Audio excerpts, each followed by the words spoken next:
ভাইয়ের বিয়ের দিন রাতের বেলায় আমাদের অবস্থা ছিল ঠিক এরকমই। ভিডিওটা পোস্ট করতে অনেক দেরি হয়ে গেল, তার কারণ হলো ভিডিওতে আমি ভয়েস দিতে চেয়েছিলাম এজন্য। যাই হোক, এইদিকে দেখো ঘরের ভিতরে সবাই যে যার মতো করে শুয়ে আছে। আর ওই যে আমাদের নতুন বউ কিন্তু খাটের উপরে। আর এই দেখো সব দাদাভাইরা লাইন দিয়ে শুয়ে আছে। দেখো সব কয়টার একটা একটা অবস্থা। আমরা যে কি মজা করেছি এবং হেসেছি তোমরা দেখলেই বুঝতে পারবা ভিডিওতে। আর এই দেখো এইদিকে আমার বোন আছে বসে এবং আমিও বসেছিলাম।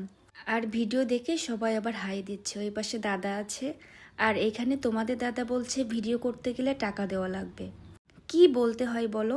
আর এইদিকে অনেক দাদা তো লজ্জায় শেষ, এইদিকে তাকাবেই না। আমি বলছি দাদা একবার তাকাতেই হবে, অনেক কিছু বলার পরে তারপর তাকালো। তারপরেও কেমন লজ্জায় লজ্জায় তাকালো দেখো।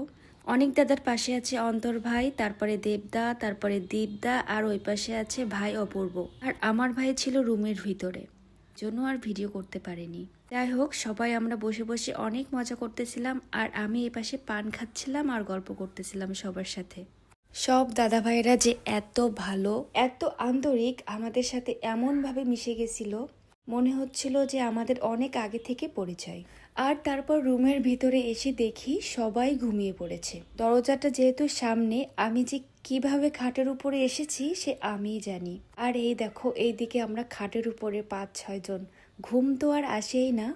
এদিকে অস্বস্তিকার ভাই ঘুমায় আছে আর আমরা সবাই বসে আছি একসাথে। দেখো একটা একটার অবস্থা কি। আমরা তো সারা রাত ধরে হাসি ঠাট্টা মজা এগুলো করেই কাটিয়েছি। তো যাই হোক, ভিডিওটা কেমন লাগলো অবশ্যই জানাবা। So tata.